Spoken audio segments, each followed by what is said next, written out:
저는 올해로 105년을 살았습니다. 전쟁을 보았고 굶주림을 보았고 이 나라가 폐허해서 일어서는 것을 두 눈으로 지켜보았습니다. 수많은 사람의 탄생과 죽음을 곁에서 목격했고 수천 번의 이별과 수천 번의 후회를 들었습니다. 그 긴 세월 동안 제가 배운 것들은 책 속에 있지 않았습니다. 사람들의 눈빛 속에 있었고 식탁 위의 침묵 속에 있었고 누군가의 손이 다른 누군가의 손에 돈을 건네는 그 짧은 순간 속에 있었습니다. 오늘 저는 여러분께 한 가지 불편한 진실을 말씀드리려 합니다. 105년을 살면서 제가 깨달은 것이 있습니다. 노년의 가장 위험한 자식은 불효자가 아닙니다. 전화도 없고 얼굴도 비추지 않고 명절에도 오지 않는 자식, 그런 자식은 여러분도 이미 알고 있습니다. 마음이 아프지만 적어도 그 아픔은 분명합니다. 상처가 어디서 오는지 알 수 있습니다. 그러나 매달 어김없이 돈을 보내주는 자식은 다릅니다. 그 손은 따뜻해 보입니다. 그 마음은 효성스러워 보입니다. 주변 사람들도 자식 잘 뒀다고 말합니다. 여러분 스스로도 그렇게 생각하고 싶을 것입니다. 그래서 더 위험합니다. 보이지 않는 것은 피할 수도 없기 때문입니다. 여러분, 한번 솔직하게 스스로에게 물어보십시오. 자식에게 용돈을 받은 그날 저녁 마음이 편안하셨습니까?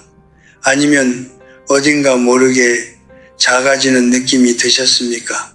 고맙다는 말을 하면서도 무언가를 돌려줘야 할 것 같은 부담을 느끼지는 않으셨습니까? 자식이 원하는 것을 거절하려다가 문득 이 아이가 매달 돈을 보내주는데 하는 생각이 스쳐 지나가지는 않으셨습니까? 그 감각을 기억하십시오.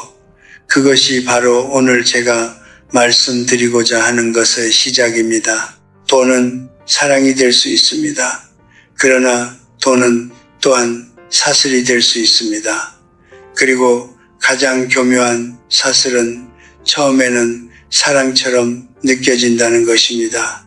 따뜻하고 부드럽고 안심이 됩니다. 그러다 어느 순간 여러분은 자신도 모르는 사이에 그 무게를 지고 살아가고 있습니다. 자식의 눈치를 봅니다. 자식의 기분을 살핍니다. 자신의 집에서, 자신의 인생에서 자식의 허락을 기다리게 됩니다. 저는 오늘 여러분께 자식을 미워하라고 말하려는 것이 아닙니다. 그들을 의심하라고도 하지 않겠습니다. 다만 눈을 뜨십시오. 아닙니다. 사랑과 통제는 때로 같은 봉투에 담겨옵니다. 그것을 알아야 비로소 자신을 지킬 수 있습니다. 105년을 살아온 제가 여러분께 드릴 수 있는 첫 번째 선물은 이것입니다. 불편한 질문을 회피하지 않는 용기. 자, 이제 그 봉투 안을 함께 들여다보겠습니다. 제가 40살이었을 때 저는 한 가지 확신이 있었습니다. 자식이 부모에게 돈을 드리는 것은 효도의 증거라고 생각했습니다. 그것이 당연한 순서라고 여겼습니다. 부모는 젊은 날 모든 것을 바쳐 자식을 키우고 자식은 장성하면 그 은혜를 물질로 갚는다. 저는 그것을 아름다운 순환이라고 불렀습니다. 아마 여러분 중 많은 분들도 지금 그렇게 생각하고 계실 것입니다. 혹은 그렇게 믿고 싶으실 것입니다. 그러나 나이가 들수록 저는 그 믿음에 균열이 생기는 것을 느꼈습니다. 제게는 오랜 벗이 있었습니다. 그를 여기서는 그냥 박 선생이라고 부르겠습니다.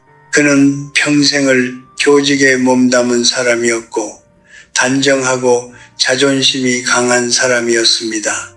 젊은 시절 그는 제게 이런 말을 자주 했습니다. 형석이, 나는 자식 복이 있는 사람이야. 큰아이가 얼마나 듬직한지 몰라. 그의 눈에는 자부심이 가득했습니다. 큰아들은 사업에 성공했고 매달 빠짐없이 적지 않은 돈을 아버지에게 보냈습니다. 주변 사람들은 모두 박 선생을 부러워했습니다. 그런데 박 선생이 75이 되던 해 저는 그에게서 이상한 변화를 느꼈습니다. 그는 예전보다 말수가 줄었습니다. 예전에는 무슨 일이든 자신의 생각을 분명하게 말하던 사람이었는데 어느 순간부터 말끝을 흐리기 시작했습니다. 제가 자네 요즘 어떻게 지내나 하고 물으면 그는 잠시 허공을 바라보다가 그냥 그렇게 지내지 하고 대답했습니다. 한 번은 그가 오래된 친구들과 여행을 가고 싶다고 했는데 결국 가지 않았습니다. 나중에 들으니 큰아들이 아버지 연세에 그런 여행은 무리라고 했다는 것이었습니다. 박 선생은 그 말에 반박하지 않았습니다. 저는 그때 처음으로 깨달았습니다. 그는 아들의 말을 따른 것이 아니었습니다. 그는 아들의 돈을 의식한 것이었습니다. 경제적으로 아들에게 의존하게 된 순간부터 박 선생은 자신도 모르게 아들의 눈치를 보기 시작한 것입니다. 여행 한 번을 결정하는 것도, 친구를 만나는 것도, 심지어 집안의 가구를 바꾸는 것도 모든 것이 아들의 반응을 먼저 떠올리게 되는 일이 되어 버렸습니다. 그의 집이었지만 더 이상 그의 집 같지 않았습니다. 그의 인생이었지만 더 이상 그의 인생 같지 않았습니다. 박 선생은 제게 죽기 얼마 전 조용히 이런 말을 했습니다. 형석이, 나는 큰아이한테 정말 고맙네. 그런데 말이야, 언제부턴가 그 아이 앞에 서면 내가 작아지는 것 같아. 왜 그런지 모르겠어. 저는 그 말을 듣고 오랫동안 아무 말도 할 수 없었습니다. 왜냐하면 저는 그 이유를 알고 있었기 때문입니다. 그리고 그것은 큰아들이 나쁜 사람이기 때문이 아니었습니다. 그것은 돈이라는 것이 인간관계 속에 들어오는 순간 아무리 따뜻한 마음에서 시작되었다 하더라도 그 관계의 구조 자체를 바꾸어 버리기 때문입니다. 주는 사람과 받는 사람 사이에는 보이지 않는 위계가 생깁니다. 그것은 의도가 아닙니다. 그것은 인간의 본성입니다. 40살에 저는 그것을 몰랐습니다. 90살이 되어서야 어렴풋이 알았고 100살이 넘어서야 비로소 분명하게 볼 수 있었습니다. 돈은 사랑을 담을 수 있는 그릇입니다. 그러나 그릇이 너무 커지면 사랑은 그 안에서 길을 잃습니다. 그리고 그릇의 주인이 누구냐에 따라 그 안에 담긴 것이 사랑인지 권력인지가 결정됩니다. 박 선생의 이야기는 특별한 이야기가 아닙니다. 이것은 제가 105년 동안 수없이 목격한 너무나 흔하고 너무나 조용한 비극입니다. 자, 그렇다면 그 돈 봉투 뒤에는 정확히 무엇이 숨어 있는 것일까요? 이제 그 5가지 얼굴을 하나씩 들여다볼 시간입니다. 저는 평생 철학을 가르쳤습니다. 강단에서 수십 년을 보내며 저는 수많은 학생들을 만났고 그들이 자라서 부모가 되고 또 나이 들어 자식에게 의존하게 되는 모습을 지켜보았습니다. 그리고 105년이라는 시간은 제게 한 가지 냉정한 통찰을 남겨주었습니다. 인간은 순수한 이타심만으로 움직이지 않는다는 것입니다. 이것은 인간을 비난하려는 말이 아닙니다. 이것은 인간을 있는 그대로 보자는 말입니다. 자식도 마찬가지입니다. 여러분의 자식이 매달 용돈을 보내는 그 행동 뒤에는 그들 스스로도 미처 의식하지 못하는 5가지 심리가 숨어 있습니다. 오늘 저는 그것을 여러분께 하나씩 말씀드리겠습니다.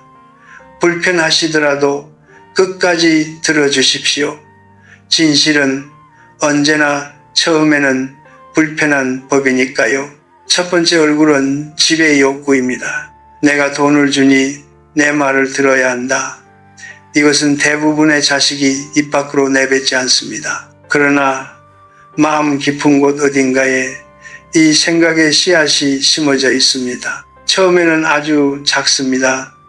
부모님이 건강을 위해 이것을 드셔야 하는데 하는 걱정으로 시작됩니다. 그러나 시간이 지나면서 그것은 조금씩 형태를 바꿉니다. 부모의 식단을 간섭하고 부모의 외출을 통제하고 부모의 교우관계에 의견을 내기 시작합니다. 모두 걱정이라는 이름을 달고 있습니다. 그러나 그 걱정의 뿌리를 조심스럽게 따라가 보면 어느 순간 내가 돈을 대고 있으니 내가 결정권을 가져야 한다는 무의식적 확신에 닿게 됩니다. 돈은 사랑의 언어이기도 하지만 권력의 언어이기도 합니다. 그리고 인간은 자신이 투자한 곳에 대한 통제권을 원하는 존재입니다. 그것이 부모와 자식 사이라 해도 예외는 아닙니다. 두 번째 얼굴은 독점의 심리입니다. 형제가 여럿인 집안에서 이 심리는 더욱 선명하게 드러납니다. 용돈을 보내는 자식은 종종 그 행위를 통해 부모와의 관계에서 우위를 점하려 합니다. 나는 매달 부모님께 돈을 드리는 사람이라는 정체성은 형제들 사이에서 일종의 도덕적 지위가 됩니다. 그리고 그 지위를 유지하기 위해 부모가 다른 형제에게 가까워지는 것을 불편하게 여기기 시작합니다. 부모가 다른 자식의 집에 더 자주 간다거나 다른 자식의 말을 더 신뢰한다는 느낌이 들면 용돈을 보내는 자식은 서운함을 넘어 배신감마저 느낍니다. 부모는 그 미묘한 긴장을 감지합니다. 그리고 갈등을 피하기 위해 자신도 모르게 용돈을 주는 자식의 편에 서게 됩니다. 이렇게 해서 부모는 돈으로 자식들 사이에 눈치 게임에 끌려 들어가게 됩니다. 세 번째 얼굴은 암묵적인 위협입니다. 이것이 가장 조용하고 가장 잔인한 얼굴입니다. 대부분의 경우 이 위협은 말로 표현되지 않습니다. 그러나 부모는 느낍니다. 용돈의 액수가 어느 달 갑자기 줄었을 때 부모는 본능적으로 내가 무슨 잘못을 했나 하고 생각하게 됩니다. 자식과의 사이에서 갈등이 생겼을 때 부모의 마음 한켠에는 이러다 용돈이 끊기면 어쩌나 하는 두려움이 스칩니다. 그 두려움이 존재하는 한 부모는 완전히 자유로운 존재가 될 수 없습니다. 자식에게 싫은 소리를 하지 못하고 자신의 의견을 끝까지 주장하지 못하고 결국 웃으며 고개를 끄덕이게 됩니다. 돈은 한 번도 무기라고 불린 적이 없지만 그것은 분명히 무기의 역할을 하고 있습니다. 네 번째 얼굴은 스스로에게 내리는 면죄부입니다. 이것은 어쩌면 가장 이해하기 쉬운 심리입니다. 바쁜 현대의 자식들은 부모 곁에 자주 있어드리지 못합니다. 전화 한 통 드리기도 얼굴 한번 보여드리기도 쉽지 않은 삶을 살고 있습니다. 그 죄책감을 덜기 위해 돈이 등장합니다. 내가 매달 용돈을 드리고 있으니 나는 나쁜 자식이 아니다. 이 논리는 자식에게 위안을 줍니다. 그러나 부모에게는 무엇을 줍니까? 정작 부모가 원하는 것은 돈이 아닐 수 있습니다. 목소리를 듣고 싶고 손을 잡고 싶고 같은 밥상에 앉아 아무 말 없이 함께 있고 싶을 수 있습니다. 그러나 자식은 돈으로 그 모든 것을 대신했다고 생각하고 부모는 그것을 고맙다고 말하면서도 어딘가 허전함을 느낍니다. 이 허전함이 쌓이면 노년의 외로움이 됩니다. 5번째, 얼굴은 소유의식입니다. 내가 부모님을 경제적으로 지원하고 있으니 부모님의 재산과 노후 결정에 내가 관여할 권리가 있다. 이 생각은 특히 부모가 재산을 가지고 있을 때 더욱 강하게 나타납니다. 부모가 어떤 집에서 살지, 어떤 병원을 다닐지, 심지어 재산을 누구에게 남길지 이 모든 것에 용돈을 주는 자식은 발언권이 있다고 믿습니다. 물론 그것이 진심 어린 걱정에서 비롯된 경우도 있습니다. 그러나 걱정과 통제는 같은 것이 아닙니다. 부모의 노후는 부모의 것입니다. 아무리 많은 돈을 보냈다 해도 그것이 부모의 결정권을 구매한 것은 아닙니다. 저는 지금 여러분의 자식이 악인이라고 말하는 것이 아닙니다. 이 5가지 심리는 의식적인 계획이 아닙니다. 대부분은 자식 스스로도 인식하지 못하는 감정의 흐름입니다. 인간은 원래 그런 존재입니다. 자신이 투자한 것에 대한 반환을 원하고, 자신이 희생한 것에 대한 인정을 원하고, 자신이 사랑하는 대상을 통제하고 싶어 합니다. 이것이 인간의 본성입니다. 이것을 이해하는 것이 상처받지 않는 첫걸음입니다. 자식의 행동을 배신이라고 느끼는 대신 인간의 본성이라고 이해할 때 비로소 여러분은 그 관계에서 자신을 지킬 수 있는 지혜를 가질 수 있습니다. 고슴도치를 아십니까? 고슴도치는 추운 날 서로의 온기가 필요해서 가까이 다가갑니다. 그러나 너무 가까이 붙으면 서로의 가시에 찔립니다. 그래서 그들은 적당한 거리를 찾아냅니다.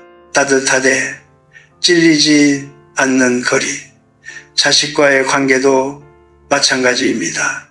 사랑하되 그 사랑이 여러분의 존엄을 삼키게 두어서는 안 됩니다. 그 거리를 지키는 방법, 그것이 바로 다음에 제가 말씀드릴 이야기입니다. 제가 아는 여성이 한 분 있었습니다. 그분을 여기서는 최 여사라고 부르겠습니다.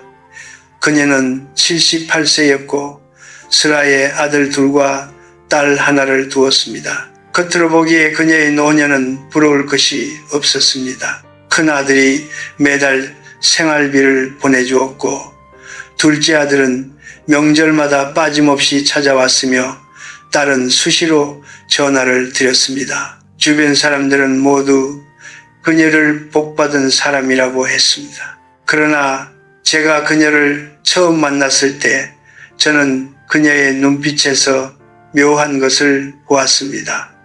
무언가를 늘 경계하는 듯한, 무언가를 늘 숨기고 있는 듯한 눈빛이었습니다. 어느 날 그녀가 저에게 조용히 말했습니다. 교수님, 저한테 비밀이 하나 있어요. 그녀는 주변을 한번 살핀 뒤 가방 안쪽 깊숙한 곳에서 작은 통장 하나를 꺼냈습니다. 그것은 큰아들도 둘째 아들도 딸도 모르는 통장이었습니다. 거기에는 그녀가 수십 년에 걸쳐 조금씩 모아온 돈이 들어 있었습니다. 많지 않았습니다. 그러나 그녀는 그 통장을 꼭 쥐면서 이렇게 말했습니다. 이게 있어야 내가 사람 노릇을 할 수 있어요. 저는 그 말을 듣고 오래 생각했습니다. 사람 노릇. 그 2글자가 제 머릿속에서 떠나지 않았습니다. 그녀는 사람 노릇을 하기 위해 아무도 모르는 통장이 필요했습니다.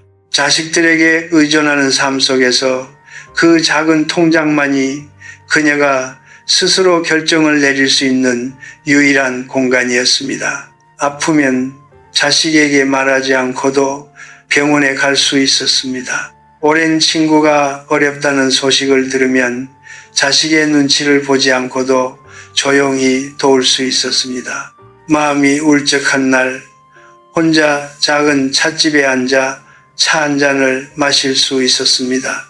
그 통장은 돈이 아니었습니다. 그것은 그녀의 존엄이었습니다. 저는 오늘 여러분께 분명하게 말씀드리겠습니다. 노년의 경제적 독립을 완전히 잃는 것은 단순히 돈을 잃는 것이 아닙니다. 그것은 자기 삶의 주인 자리를 내어주는 것입니다. 자식이 아무리 선한 마음으로 돈을 준다 해도 받는 사람이 완전히 의존하는 순간 그 관계의 균형은 무너집니다. 주는 사람은 자신도 모르게 결정권을 갖게 되고 받는 사람은 자신도 모르게 그 결정에 따르게 됩니다. 이것은 도덕의 문제가 아닙니다. 이것은 인간 관계의 구조적인 문제입니다. 그렇다면 어떻게 해야 합니까? 첫째, 지금 당장 여러분만의 방파제를 쌓으십시오.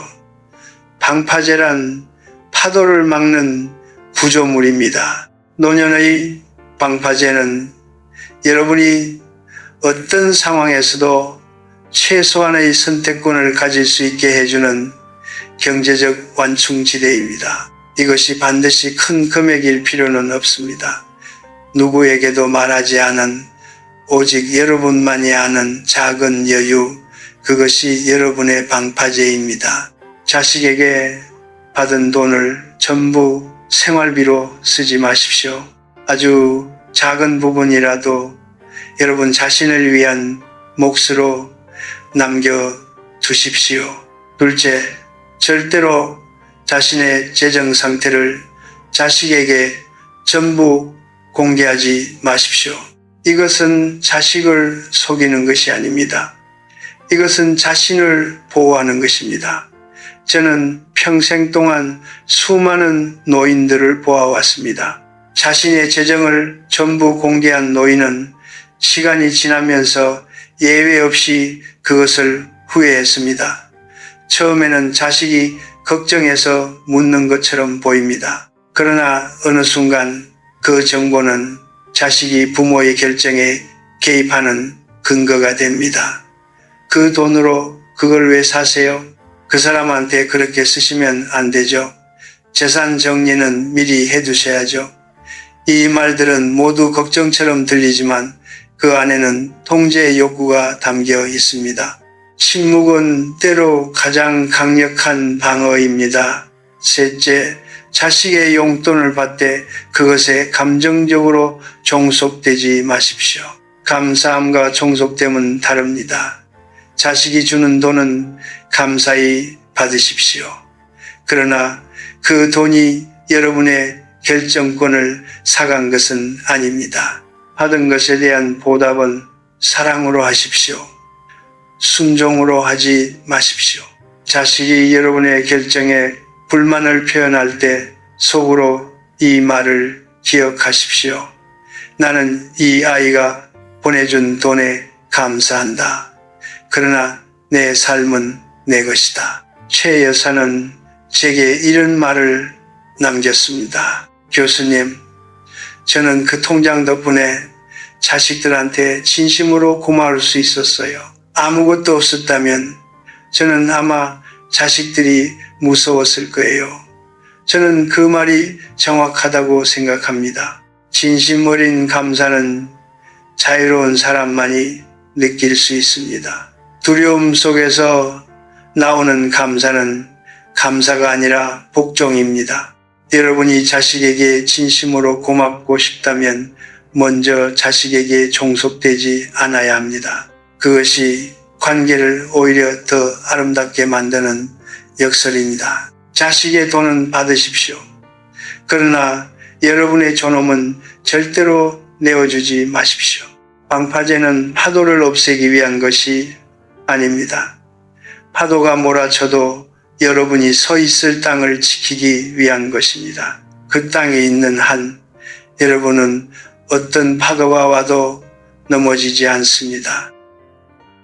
제가 30살이었을 때 저는 자식이란 존재가 부모의 곁에 늘 있어야 한다고 믿었습니다. 가족이란 가까울수록 좋은 것이라고 생각했습니다. 같은 밥을 먹고 같은 공간에서 숨을 쉬고 서로의 일상을 속속들이 알고 있는 것, 그것이 사랑의 증거라고 여겼습니다. 아마 여러분도 한때 그렇게 생각하셨을 것입니다.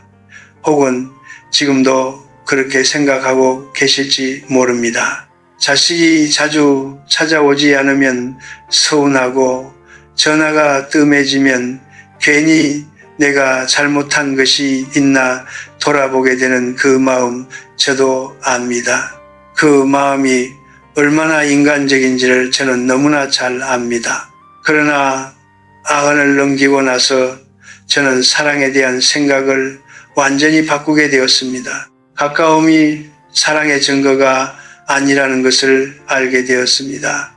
오히려 지나친 가까움은 사랑을 질식시킵니다. 부모가 자식의 삶 깊숙이 들어가려 할 때 자식은 부담을 느낍니다. 반대로 자식이 부모의 삶 깊숙이 들어오게 내버려 둘 때 부모는 자신을 잃습니다.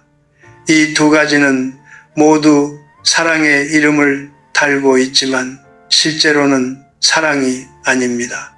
하나는 집착이고 하나는 종속입니다. 진정한 사랑에는 거리가 있습니다. 그리고 그 거리는 냉정함이 아닙니다. 그것은 서로를 온전한 인격체로 존중하는 태도입니다. 저는 이것을 미소 있는 거리라고 부릅니다. 따뜻하게 웃으며 대하되 그 웃음 뒤에 나만의 선이 있는 것입니다. 자식이 내 삶에 지나치게 개입하려 할 때 화를 내거나 상처받지 않고 조용히 그러나 분명하게 그 선을 지키는 것입니다. 이것이 말처럼 쉽지 않다는 것을 저도 압니다.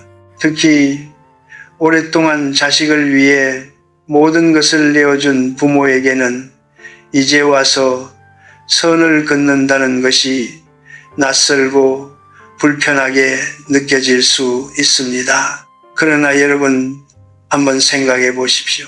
여러분이 선을 긋지 않는 이유는 무엇입니까? 자식이 상처받을까 봐서입니까? 아니면 자식과의 관계가 멀어질까 봐서입니까? 아니면 혹시 자식의 돈이 끊길까 봐서는 아닙니까? 그 두려움이 어디서 오는지를 정직하게 들여다보는 것, 그것이 바로 자유로 가는 첫 번째 문입니다. 저는 살면서 두 종류의 노인을 보았습니다. 하나는 자식과의 갈등을 피하기 위해 자신의 모든 것을 내어준 노인입니다. 그들은 늘 웃고 있었지만 그 웃음은 행복의 표현이 아니었습니다. 그것은 자신을 지우는 연습이었습니다. 시간이 지날수록 그들은 점점 더 작아졌고 결국에는 자신이 무엇을 원하는지조차 잊어버렸습니다. 또 하나는 나이가 들어서도 자신만의 세계를 유지한 노인입니다. 자식과 사이가 나쁜 것이 아니었습니다. 오히려 그들은 자식과 건강한 관계를 유지했습니다. 왜냐하면 그들은 자식에게 모든 것을 기대하지 않았고 자식도 그들에게 모든 것을 요구할 수 없다는 것을 자연스럽게 알게 되었기 때문입니다. 거리는 관계를 멀게 만들지 않습니다. 거리는 관계를 오래 가게 만듭니다. 그렇다면 어떻게 그 거리를 지킬 수 있을까요? 저는 세 가지를 말씀드리고 싶습니다. 첫째, 여러분 자신의 일상을 가지십시오.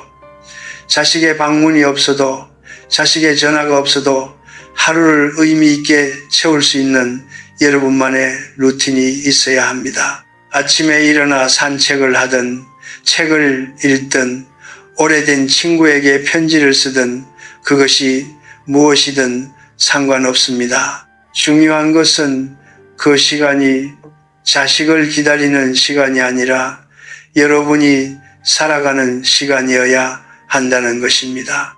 자식을 기다리며 사는 삶은 자식이 올 때만 살아있는 삶입니다. 그것은 진정한 삶이 아닙니다. 둘째, 자식의 요청을 거절하는 연습을 하십시오. 거절은 사랑의 반대가 아닙니다. 거절은 자신을 지키는 행위입니다. 자식이 여러분에게 무언가를 요청할 때 그것이 여러분에게 맞지 않는다면 미소를 띠면서 이렇게 말하십시오. 나는 그것은 어렵겠구나. 설명을 길게 하지 않아도 됩니다. 사과를 하지 않아도 됩니다. 자식의 반응이 어떠하든 그것은 자식의 감정입니다. 여러분이 책임져야 할 감정이 아닙니다. 자식이 서운해할 권리가 있듯이 여러분도 거절할 권리가 있습니다. 셋째, 자식에게 모든 것을 말하지 마십시오.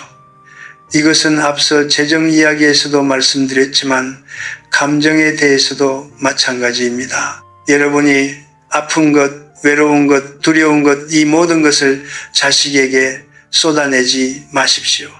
자식은 여러분의 감정 쓰레기통이 아닙니다. 그리고 여러분의 고통을 자식이 다 해결해 줄 수도 없습니다. 오히려 여러분의 힘든 감정을 지나치게 자식에게 의존하면 자식은 부담을 느끼게 되고 그 부담은 결국 관계를 멀게 만듭니다. 여러분에게는 자식 외에도 감정을 나눌 수 있는 공간이 필요합니다. 오랜 친구 혹은 혼자만의 고요한 시간 혹은 일기장, 그것이 무엇이든 그 공간을 만드십시오.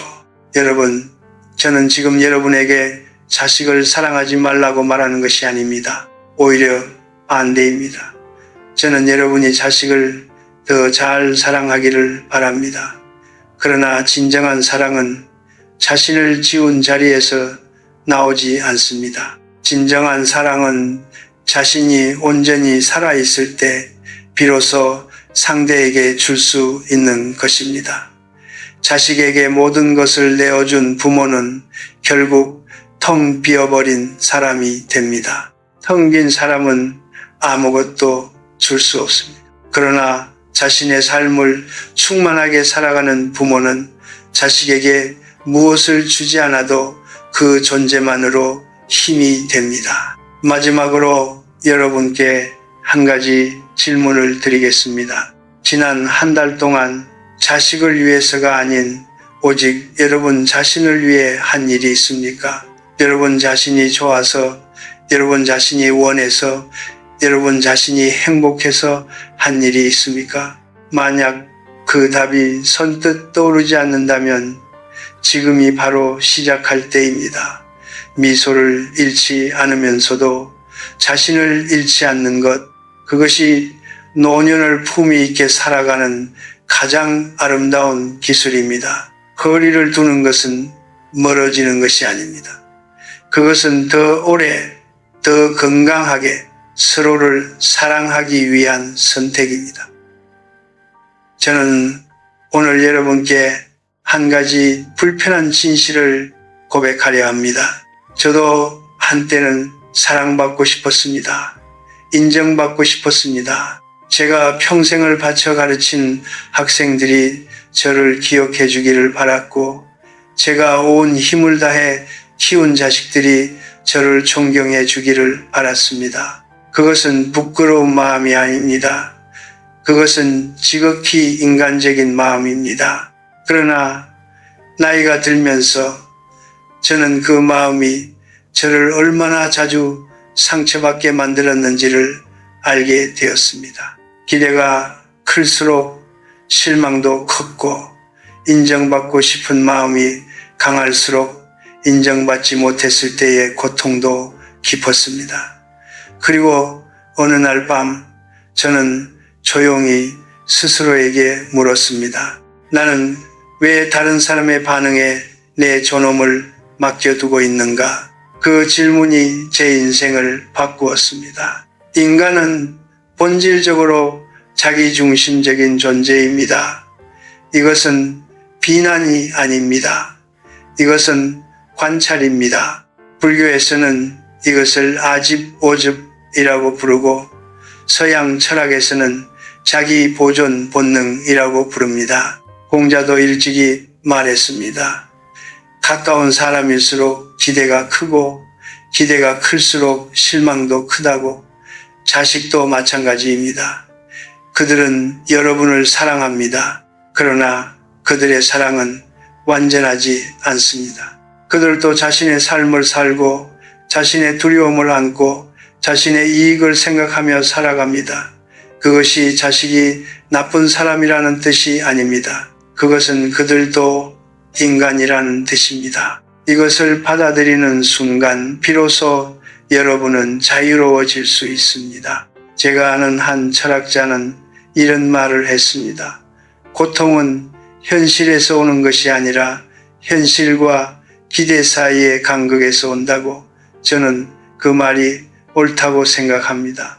자식에게 상처받는 것은 자식이 나쁘기 때문이 아닙니다.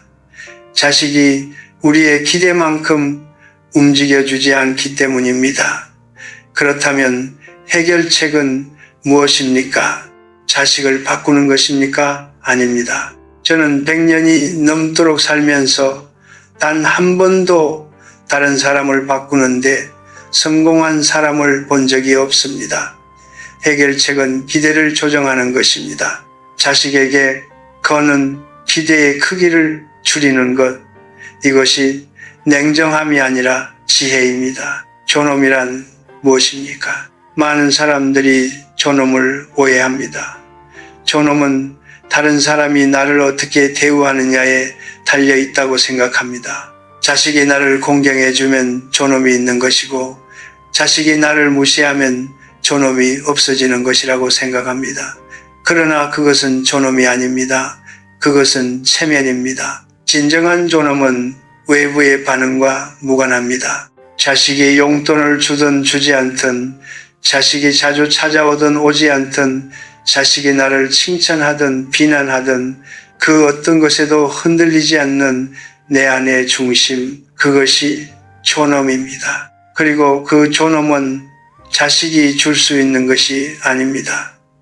그것은 오직 자기 자신이 스스로에게 줄 수 있는 것입니다. 저는 지금 여러분에게 황혼에 대해 이야기하고 싶습니다. 해가 질 무렵 하늘은 가장 아름다운 빛을 냅니다.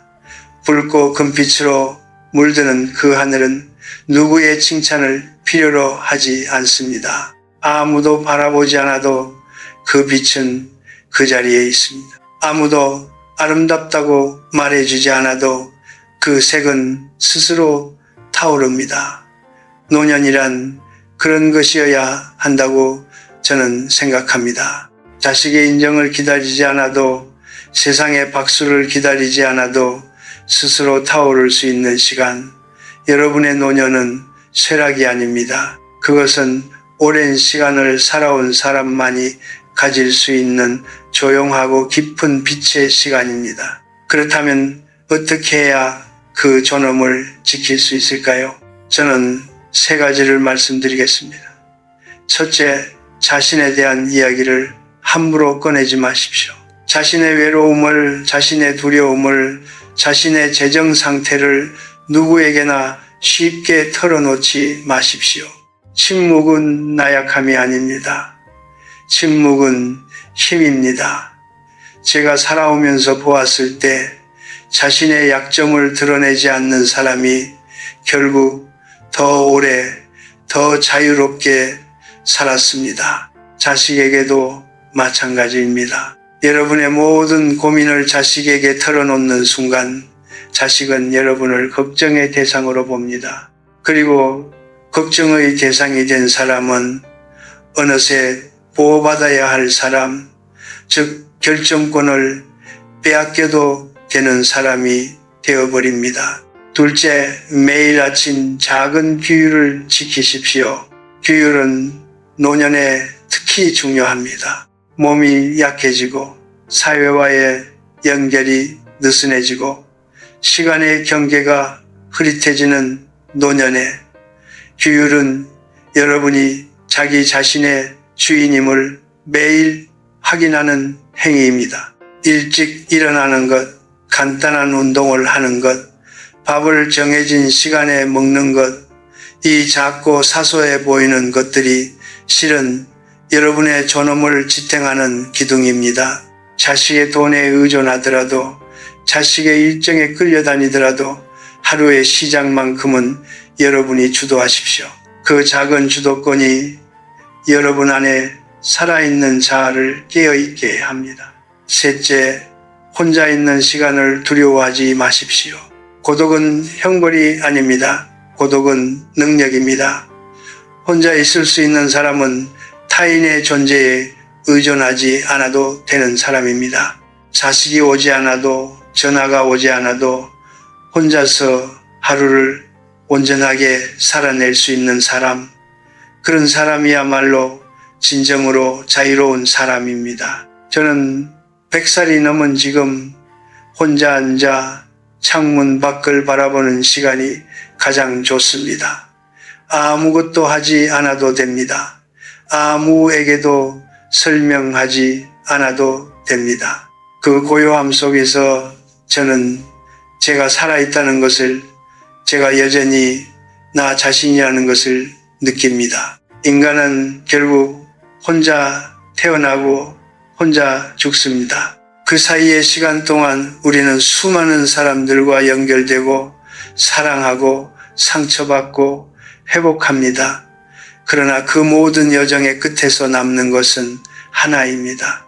내가 나 자신에게 얼마나 정직했는가, 내가 나 자신을 얼마나 존중했는가, 자식이 나를 어떻게 대우했는가가 아니라 나 자신이 나를 어떻게 대우했는가.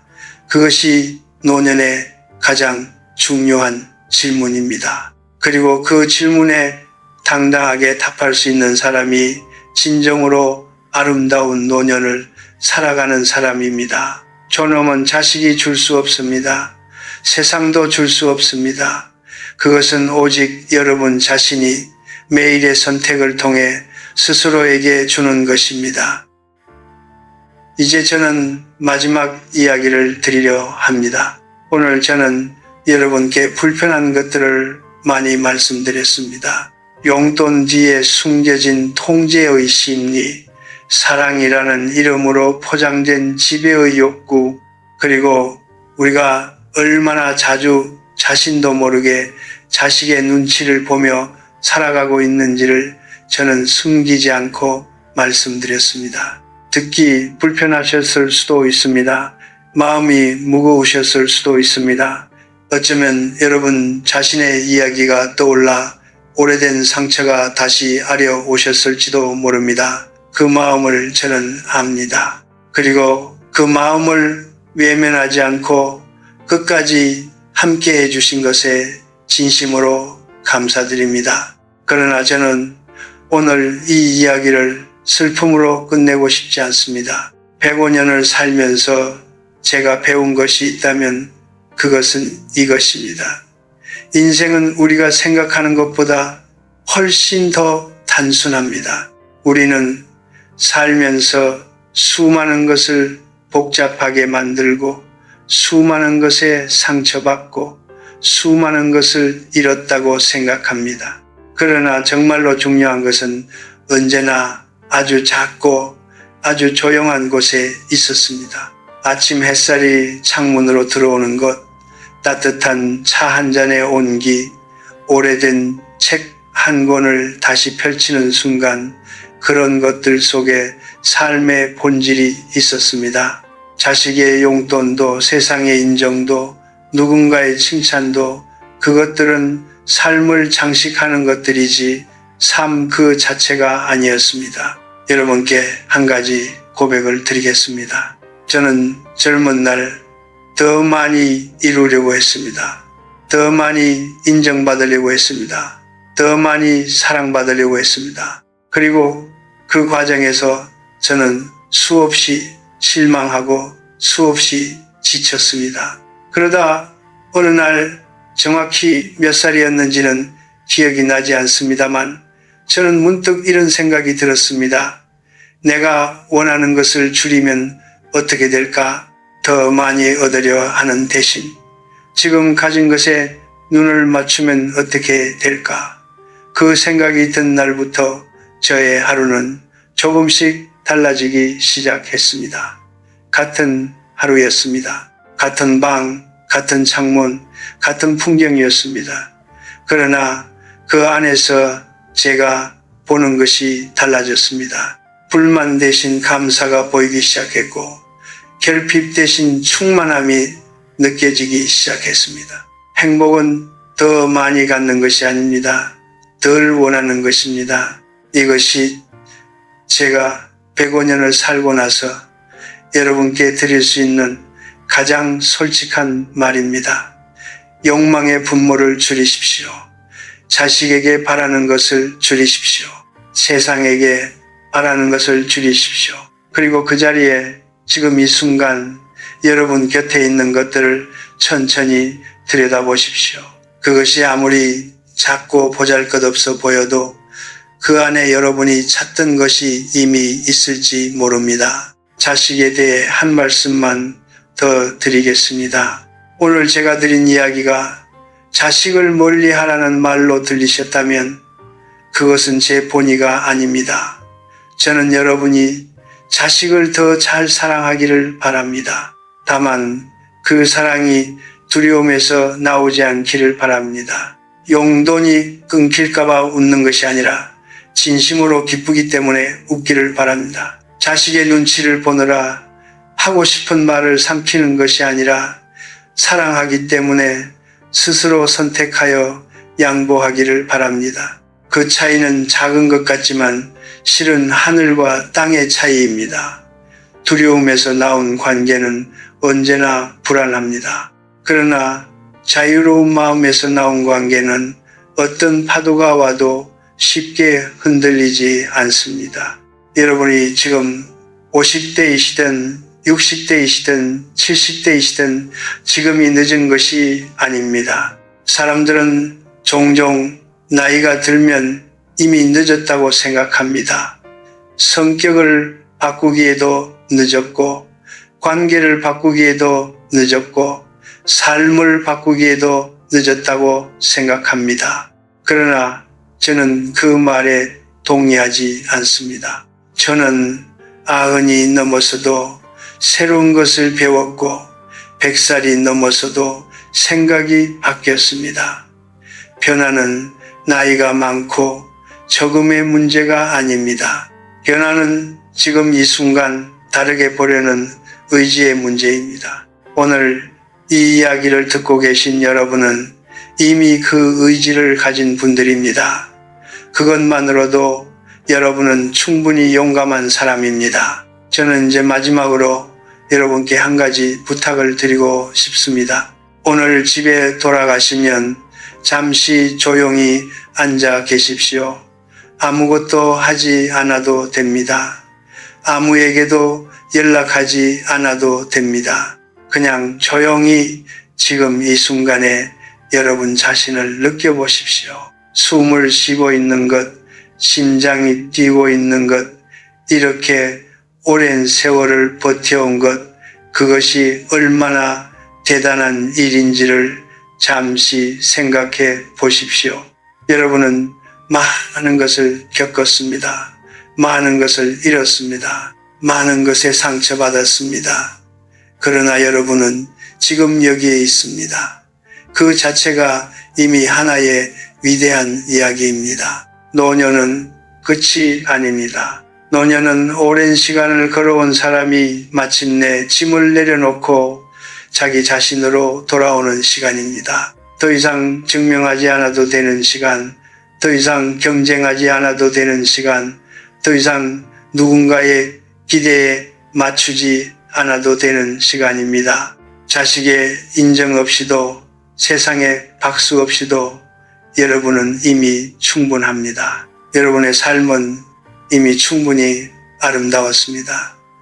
그리고 앞으로 남은 날들도 그 아름다움은 계속될 것입니다.